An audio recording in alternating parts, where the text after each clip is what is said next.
So yun guys, for today's video, ito nangyari sa akin ngayon. Share ko lang sa inyo, basic na tips. So kanina, nagatid ako madaling araw. Tapos napansin ko, wala akong busina.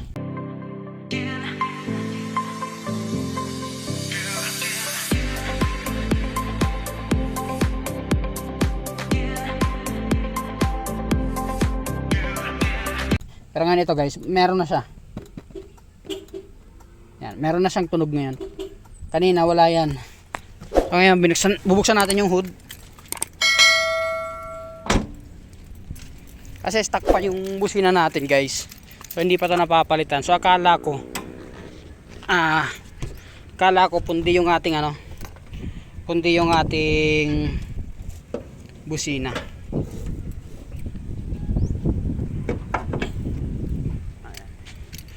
So ang unang ginawa ko, pumunta ako dito sa fuse box. Tapos binuksan ko to. Ito yung fuse box natin. Tapos chinek ko dito kung sa diagram niya kung nasaan yung busina. So dito siya. 10 ampere.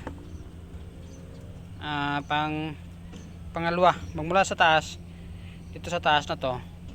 Pangalawa, 1, 2. So ito siya. 1, 2. Ayan. Although wala namang problema guys, hindi naman siya punde. Pero nagtataka bakit ayaw niyang gumana.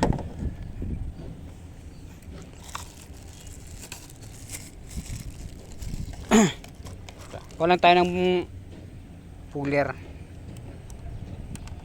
So ayan. Ang ginawa ko pala dito, ito rin yun guys, binalik ko lang. Kasi itong part na to niya, ayan. Kung mapapansin nyo, parang ano na siya, yung nangitim. So ngayon, chinek ko naman siya.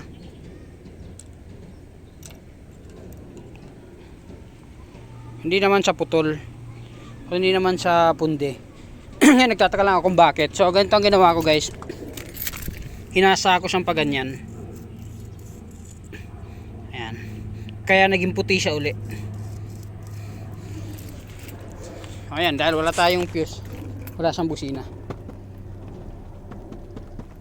Ayan, babalik na natin. So naisip ko baka putol na siya. Kaya kumuha ko ng mga fuse. Nagkataon naman na wala akong 10 ampere na fuse dito. So ngayon hinugot ko siya. Tapos okay naman. So yun lang nakita ko, nasa ko lang siya. So yan, okay na yung tunog ulit. Ayun lang guys, basic tips. Follow for more and subscribe to our YouTube channel. Peace.